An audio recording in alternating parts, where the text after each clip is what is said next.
사도신경으로 신앙 고백하시겠습니다. 나는 전능하신 아버지 하나님 천지의 창조주를 믿습니다. 나는 그의 유일하신 아들 우리 주 예수 그리스도를 믿습니다. 그는 성령으로 잉태되어 동정녀 마리아에게서 나시고 본디오 빌라도에게 고난을 받아 십자가에 못 박혀 죽으시고 장사된 지 사흘 만에 죽은 자 가운데 다시 살아나셨으며 하늘에 오르시어 전능하신 아버지 하나님 우편에 앉아 계시다가 거기로부터 살아있는 자와 죽은 자를 심판하러 오십니다. 나는 성령을 믿으며 거룩한 공교회와 성도의 교제와 죄를 용서받는 것과 몸의 부활과 영생을 믿습니다. 아멘. 오늘 아침에 하나님께서 우리 모두에게 주시는 생명의 말씀은 시편 119편 17절에서 24절까지 말씀입니다. 한 절씩 교독하시겠습니다. 주의 종을 후대하여 살게 하소서. 그리하시면 주의 말씀을 지키리이다.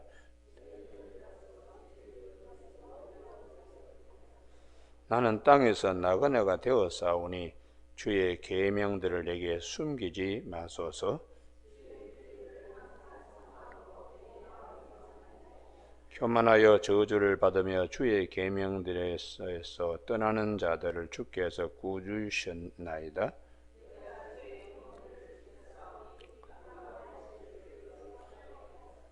고관들도 앉아서 나를 비방하여 싸우나 주의 종은 주의 율례들을 작은 소리로 읊조렸나이다. 주의 증거들은 나의 즐거움이요 나의 충고자니이다. 아멘. 오늘 17절 말씀에 주의 종을 후대하여 살게 하소서. 그리하시면 주의 말씀을 지키리이다 하는 말씀으로 하나님의 사랑을 받는 비결이라는 제목으로 말씀을 나누겠습니다. 우리 시편 119편은 말씀장으로 성경 1189장 가운데 제일 긴 장이기도 할 뿐만 아니라 이 8절씩 그 첫 단어가 다 그냥 똑같이 공통적으로 이걸 답관체라고 그렇게 말하는데, 오늘은 세 번째 이 히브리 언어의 이 끼멜이라고 되어 있는, 우리 영어로 카멜이죠. 낙타 문자로 모든 것이 시작됩니다. 그래서 이 낙타 하면은 히브리인들이 여행하고 뭐 이런 부분에서 필수적인 운송수단으로 낙타는 아주 소중합니다. 그래서 오늘 본문 말씀 제일 첫 번째 이 원전은 주의 종을 후대하여, 이 후대하는 말이 이게 제일 먼저 나와요. 그럼 무엇이 후대하는 것인가? 이것이 가말이라고 하는 히브리어인데 제일 첫 글자가 낙타, 두 번째가 운물, 세 번째가 말뚝, 요 세 개의 그림으로 가말이라고 하는 후대라는 뜻으로 되어 있습니다. 그러면은 성경에 무엇이 정말 하나님이 우리를 후대한 일인가? 창세기 24장에 보면 아브라함의 노종이 아브라함의 명을 받들어 이삭의 신부감을 데리러 갈 때에 10필의 낙타를 데려갑니다. 그 낙타들이 우선 좋은 주인을 만나야 됩니다. 그래서 그 좋은 신앙 좋은 노종을 만나가지고 10필의 낙타가 어디 가는가 하면 운물가에 가는 운물가에. 여러분 창세기 24장을 한번 보시기 바랍니다. 아침에 기도하실 때 하나님 이 축복 있게 하여 주시옵소서, 그러면 보셔야 돼요. 무엇이 후대하는가, 무엇이 하나님의 사랑을 받는 비결인가? 우선 주인이 좋아야 됩니다. 주인이. 그 주인은 우리 주 예수 그리스도이시죠. 할렐루야. 오늘 24장 10절, 이에 종이 그 주인의 낙타 중에 10필을 끌고 떠났는데, 10마리의 낙타를 우리가 주목하는 거죠. 곧 그의 주인의 모든 좋은 것을 가지고 떠나 메소포타미아로 가서 나홀의 성에 이르러 그 낙타를 성 밖 운물 곁에 꿀렸으니, 이게 운물이 굉장히 중요한 의미를 가지고 있어요. 인생의 여정에서 하나님의 사랑이 여러 가지로 우리에게 입혀지지만 제일 중요한 사랑받는 축복은 이 운물의 복이 있어야 돼. 운물의 복요. 말씀이 운물이 되고 기도가 운물이 되고 찬송이 운물이 되고 감사가 운물이 되는 운물의 복이 있어요. 운물의 복요. 그게 이제 시편 우리가 119편 오늘 아침 17절에 주의 종에게 후대해 달라고 가말, 낙타, 운물, 말뚝 요 세 개의 자음 문자로 후대라는 말을 씁니다. 낙타가 운물 곁에 와서 말뚝을 받고 거기에 이렇게 꽃비를 갖다가 묶어 놓듯이 이게 이제 우리 인생의 여정에서 오래 걸어오고 피곤한 몸도 운물 곁에 이렇게 꿀려 앉아 있을 때에 그때에 큰 마음의 평안이 있고 그 다음에 운물 곁에 있으면 그 다음에 운물을 마셔야 되잖아요. 할렐루야. 이게 이제 아브라함 노종이 하나님 우리 주인이 하나님의 사랑을 받고 은혜를 잊게 되는 순적히 만나도록 이 운물을 물을 가지고 기도하는 겁니다. 한 규수감이 나오면 물을 달라고 이렇게 나그네에게 물을 좀 주고 말도 하지 않는 이 낙타들에게도 물을 주겠다고 하면은 하나님께서 예정한 규수감인 줄 알겠습니다. 그러니 낙타가 한 마리도 아니고 10마리가 한꺼번에 물을 들이킬 때에 상당량을 들이킵니다. 그 10마리의 그 낙타에 그 물을 먹고자 하는 그 모든 것을 다 채워줄 정도로 부지런히 이 소녀가 물을 길러가지고 구에다가 나른다 그러면 그 마음은 낙타의 10마리가 아니라 아브라함 가정의 수많은 양떼들 또 많은 노종들을 품고도 남는 마음이 되는 거예요. 그래서 이것을 가지고 이제 노종이 기도하는 겁니다. 운물에 물 가지고 낙타 10마리 가지고 이 낙타를 갖다 운물가에 꿇어 앉혀가지고 쉬게 하는 말뚝에 박아놓은 10마리의 낙타에다가 물을 풍성히 주는 것, 이게 리브가의 마음씨요. 이게 후대하는 겁니다. 후대하는 것. 여러분 오늘 아침에 우리가 인생의 여정에서 피곤하고 힘들고 내가 목마를 때에 이렇게 풍성히 주시는 분이 성경에 예수 그리스도라. 예수 그리스도. 그게 요한복음 6장에 보리떡 5개 물고기 2마리로 5,000명을 먹이시고도 12강질 위에 남길 정도로 우리에게 풍성한 꼴을 주시고, 그래서 주님이 요한복음 6장 35절에 내가 생명의 떡이니 내게 오는 자는 결코 줄이지 아니할 것이요 풍성히 그냥 먹여 또 영원히 목마르지 아니한다. 셈에 대한 말씀을 또 하고 계세요. 그래서 창세기 24장에 이 운물, 낙타, 리브가 요한복음 6장에 주님이 오병이어의 기적을 베풀어 주면서 이 육신의 떡이 아니고 생명의 양식이 말씀의 풍성함을 주님께서 우리에게 그 운물로 말씀해요. 그래서 수가성 여인에게도 주님이 운물가에서 기다립니다. 운물가에서. 그래서 그 여인이 아주 인생의 피곤한 여정, 목이 타는 낙타가 오랫동안 걸어오듯이 6 남편을 만나고 뭐 이렇게 또 항상 목마름이 있었는데 참 신랑 되시는 예수 그리스도를 만나면서 이 여인이 묵었던 모든 것이 바뀌면서 마을에 들어가서 잠자고 있는 동네 사람들을 다 불러낼 정도로 속사람이 새롭게 되는 거예요. 예수 그리스도 안에 있는 풍성한 것.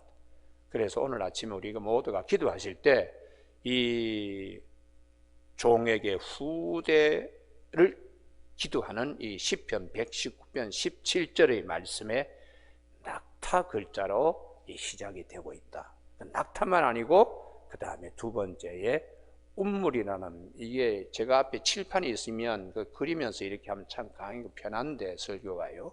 그 낙타 모양으로 이렇게 그냥 끼멜로, 두 번째가 맴, 그래서 네모진이로 운물, 세 번째가 말뚝, 이렇게 해가지고 한 3개의 자음으로 후대한다는 뜻을 가지고 있습니다.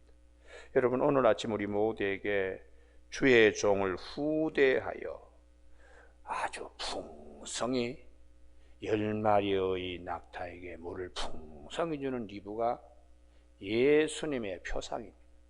우리에게 인생의 여정에 오랫동안 지치고 힘들 때 주님 오셔서 풍성하게 우리에게 주시는 축복, 그게 얼마나 감사한지 몰라요.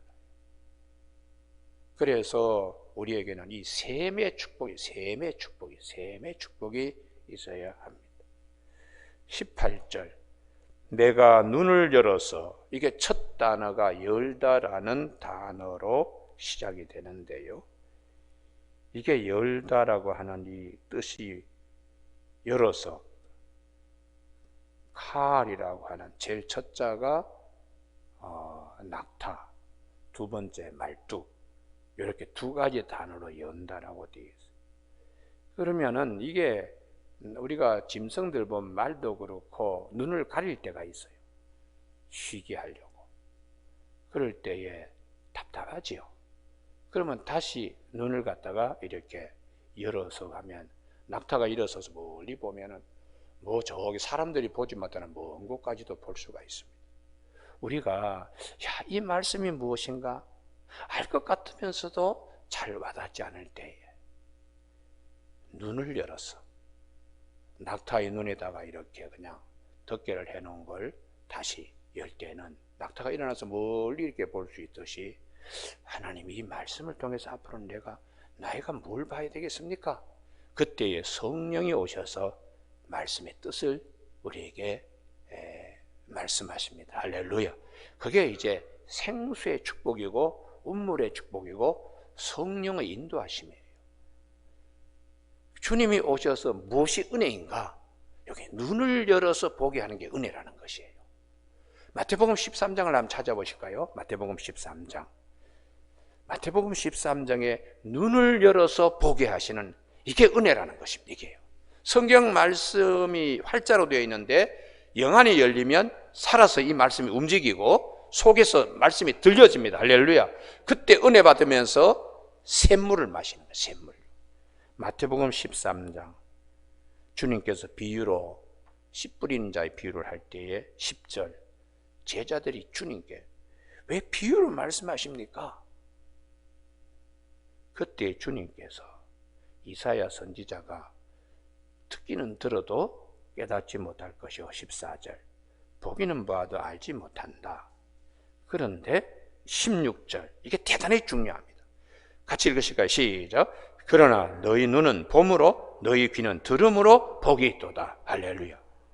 왜 들음으로 또 봄으로 복이 있는가? 예수님 때문에. 예수 그리스도께서 진리를 풀어주시니까. 할렐루야. 그래서 23절, 요게 핵심입니다. 23절. 좋은 땅에 부러졌다는 것은 말씀을 듣고 깨닫는 자니, 요게 은혜라는 거예요. 요게요. 비유를 왜 하시는가? 요 깨달을 때에 은혜를 입으니까, 주의 법에 귀한 것을 보게 되니까. 할렐루야. 은혜가 넘치니까 그때에 이게 생수의 축복이요 운물의 축복입니다. 그래서 깨달은 것에 등비례하여 어떤 분은 60배, 어떤 분은 100배, 어떤 분은 30배 깨달음이 서로 다르지요. 할렐루야. 그러니까 성경 말씀을 보고서 이야, 참 기가 막히네. 그동안에 갑갑해가지고 그랬는데 주인이 와서 이제 길을 떠나야 되겠다. 그럴 때 낙타가 이렇게 일어나서 사람 키보다 훨씬 높은 낙타가 멀리 보면서 이게 좀 어디로 가야 될지 낙타는 이제 보게 되듯이 주님이 우리에게 오셔서 깨닫게 해주신다는 거예요. 그래서 13장 35절, 이게 이제 씨 뿌린 자의 비유의 핵심입니다. 35절, 이는 선지자를 통하여 말씀하신 바 내가 입을 열어 비유로 말하고 창세부터 감추인 것들을 드러내리라 함을 이루려 하심이라. 할렐루야. 그동안에 하나님의 말씀, 예수님 오셔서 다 이게 깨닫게, 비유로 말씀하신 다 깨닫게 이렇게 해 주심으로 깨달은 자마다 30배, 60배, 100배의 결실을 맺기 때문에 너희 눈은 봄으로 듣는 것 자들은 들음으로 복이 있다고 이렇게 말씀하시는 것입니다. 그래서 우리가 인생을 살아갈 때에 하나님 너무 답답합니다. 이거 어떻게 해야 됩니까? 그때에 종에게 눈을 열어서 주의 법에 기이한 것을 보게 하여 주시옵소서. 시편 119편 18절의 요절이 이게 기억나는 거예요. 그러면 구체적으로 이렇게 영안이 열리는 길을 사도 베드로가 우리에게 아주 분명하게 얘기를 했어요. 이게 베드로 후서 1장 19절입니다. 하지만 찾아봅니다. 베드로 후서 몇 장이라고요? 1장. 예, 베드로 후서 1장입니다. 19절입니다. 제가 여러 번 이거 말씀을 드렸는데요. 어떻게 하나님의 음성을 듣는가? 성경의 기이한 법을 어떻게 볼 수 있는가? 이게 영안을 열어달라고 하는데 무엇인가? 이거 이제 베드로는 이렇게 설명을 합니다. 베드로 후서 1장 18절에 우리 거룩한 산에 가서 변화산에서 하나님의 음성을 직접 들은 바도 있습니다. 이는 내 사랑하는 아들이니 너희들은 이 예수님의 말씀을 들으라 하는 이제 베드로와 야고보, 요한이 변화산에 올라가서 이 신비한 경지죠. 시공을 초월한 경지에서 하나님의 음성을 들었는데 이 소리는 우리가 그와 함께 거룩한 산에 있을 때 하늘로부터 들은 것이라고. 그 다음에 19절입니다. 또 요게 등가 관계의 접속사인데요. 변화산에서 들었던 음성 못지않게 그 다음에 우리에게 더 확실한 예언이 있어. 기록된 성경의 말씀, 구약의 말씀인데요. 어두운 데를 비추는 등불과 같으니 이게 기가 막힌 표현이에요. 이게 성령의 내적 조명입니다. 이쪽 조 할렐루야. 다시 말하면 주의 눈에 기이한 것을 열어서 보게 하는 축복입니다. 어두운 데를 비추는 등불과 같으니 날이 새어 샛별이 너희 마음에 떠오르기까지 너희가 이것을 주의하는 것이 옳으니라. 주님의 음성이 어떻게 내 마음에 들려지는가? 그림으로 이렇게 그려진다는 거예요. 그래서 20절 먼저 알 것은 성경의 모든 예언은 사사로이 불 것이 아니니 예언은 언제든지 사람의 뜻으로 낸 것이 아니요. 그 다음 말씀입니다. 오직 성령의 감동하심을 받은 사람들이 하나님께 받아 말한 것임이라. 할렐루야. 그렇기 때문에 성령의 감동을 받아서 내적 조명이 가능하다는 것이죠. 이게 오늘 아침에 주의 법에 기이한 것을 보게 눈을 열어 주시옵소서. 이렇게 말씀이 연결됩니다. 그래서 누가 가장 하나님의 사랑을 많이 받는가? 그가 어떤 처지에 있더라도 하나님께서 동행하시는 자가 하나님의 사랑을 많이 받는데 동행의 가장 확실한 증거는 말씀이 들려지는 겁니다. 말씀이 들려지는 거예요. 감옥에 있더라도 하나님의 말씀이 들려지니까 요셉이 바로 앞에 서서 뭐라 그럽니까? 내가 말하는 게 아닙니다. 하나님께서 편안하게 대답하십니다. 내 안에서 하나님의 음성을 듣고 있다는 거죠. 할렐루야. 그러니 요셉이 늘 그냥 편안한 것입니다. 우리가 인생을 살아갈 때 긴 여정의 대상들과 함께 걸어오는 낙타처럼 인생의 여정에 이러한 셈의 축복이 있습니다. 셈의 축복. 그래서 오늘 이 19절에 나는 땅에서 나그네가 되었사오니 이 첫 번째 19절도 게르에서 나그네가 제일 먼저 단어가 나오는데요. 게르, 나그네, 낙타 글자에다가 머리, 롯이 두 단어로 되어 있어요. 땅에서는 우리가 나그네지만은 천국을 향하여 걸어가는 나그네들입니다. 그래서 히브리서 11장의 16절에 더 나은 본향을 사모하는 나그네들입니다. 하늘에 있는 것들을 바라보는 나그네들입니다. 이게 이제 말씀을 통하여 눈이 열려서 기이한 것을 보는 축복입니다. 할렐루야. 이게 하늘 문이 열리는 거죠. 하늘 문이요. 그러니까 우리가 시편 119편에 왜 세 번째 낙타 글자를, 제일 첫 번째는 황소 글자라 그랬죠. 두 번째는 집 글자 베트, 세 번째 글자는 이제 낙타 글자. 히브리인들의 삶에 제사 지낼 때 제일 황소를 잡아가지고 하나님께 제사 으뜸 글자. 두 번째는 집이 살아가는데 텐트를 치는 것은 중요하지요. 세 번째에 이 낙타 글자를 셋째 글자로 삼고, 이걸 가지고 이제 오늘 본문에 8절을 다 첫 글자를 낙타로 이렇게 다 세워서 하고 있어요. 20절, 주의 규례들을 항상 사모함으로 내 마음이 상하나이다. 이 첫 번째 단어가 상하다, 짓이겨지다 했는데, 낙타에다가 머리 글자에다가 로시, 그 다음에 의자, 이렇게 세 글자로 되어 있습니다. 낙타가 앉아 있는데 사람들이 와서 머리를 올라타서 막 그러면 낙타가 얼마나 목이 부러질 거 아니겠어요? 그렇게 내 마음이 으스러진다는 것이죠. 그러니까 주의 규례들을 항상 사모함으로, 아이고 주님의 말씀대로 살아야 되고, 그 말씀을 하나님이 어떻게 주시는가 하고 기다리는데 세상은 힘들게 합니다. 마치 앉아서 쉬는 낙타의 머리를 의자처럼, 낚시할 때 깔고 앉는 의자처럼 낙타의 머리를 그렇게 그냥 깔고 문대면은 그거 되겠어요? 그런 식으로 내 마음이 자존심도 상하고 마음도 무너지고, 주변에 교만한 자들 때문에 주님의 계명들을 떠나는 자들이 나에게 하는 해꾸지, 주님의 말씀대로 살려고 내가 그렇게 하는데도 세상은 그렇지 못합니다. 그래서 주님께서 너희가 세상에 속하였으면 세상이 너희들을 핍박하지 않는데 세상에서 나의 택하심을 입었기 때문에 많은 어려움이 있다고 요한복음에서 주님이 말씀하셨지요.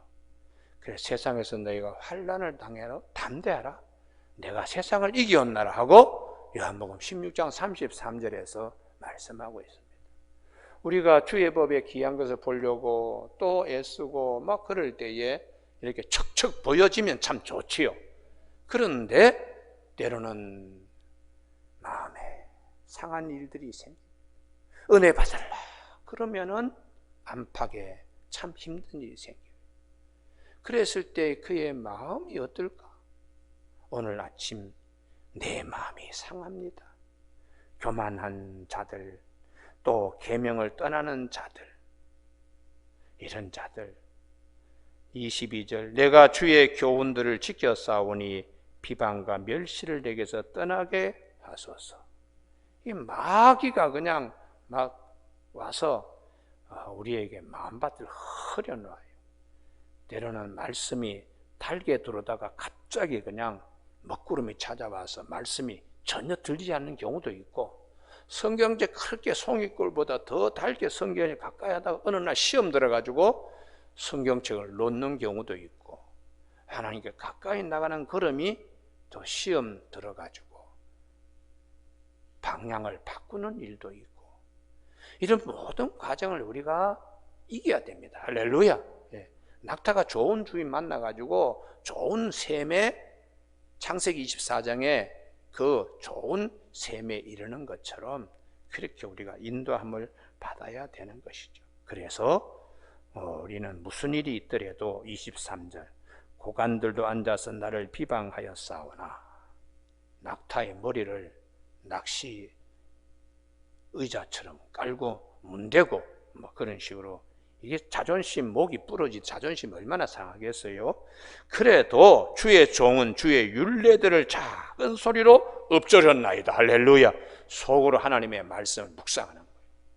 밖으로는 내가 고난을 당하지만 내 속에서는 주님의 말씀을 묵상하는 겁니다. 이 자체가 축복입니다. 이 자체가요. 이 자체가 축복입니다. 주의 증거들은 나의 즐거우며 나의 충고자니이다.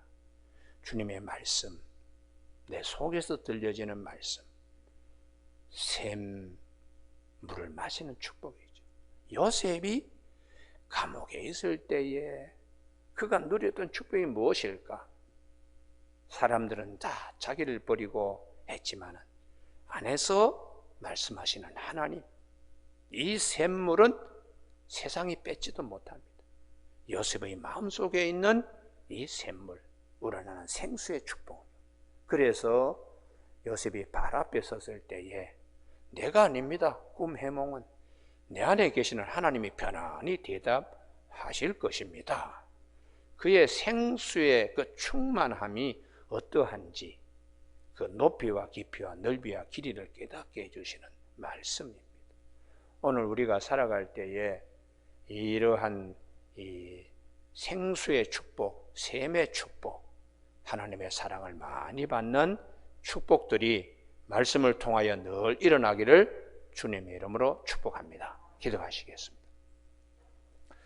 하나님 아버지, 시편 119편에 주님께서 우리를 후대하여 주셔서 주의 법에 귀한 것을 늘 볼 수 있도록 영안을 열어주시고, 사도 베드로가 베드로 후서 1장 19절에서 어두운 데를 비추고 등불과 같이 새벽에 특별히 샛별이 떠오르듯이 답답할 때에 내 안에서 성령의 내적 조명이 있어 주님의 말씀에서 흘러나오는 생수를 우리가 윤기나게 마시도록, 기름지게 마시도록 축복하여 주시기를 원하옵고 예수님의 이름으로 기도드립니다. 아멘. 하늘에 계신 우리 아버지의 이름을 거룩하게 하시며 아버지의 나라가 오게 하시며 아버지의 뜻이 하늘에서와 같이 땅에서도 이루어지게 하소서. 오늘 우리에게 이루어갈 양식을 주시고 우리가 우리에게 잘못한 사람을 용서하여 준 것 같이 우리 죄를 용서하여 주시고 우리를 시험에 빠지지 않게 하시고 악에서 구하소서. 나라와 권능과 영광이 영원히 아버지의 것입니다.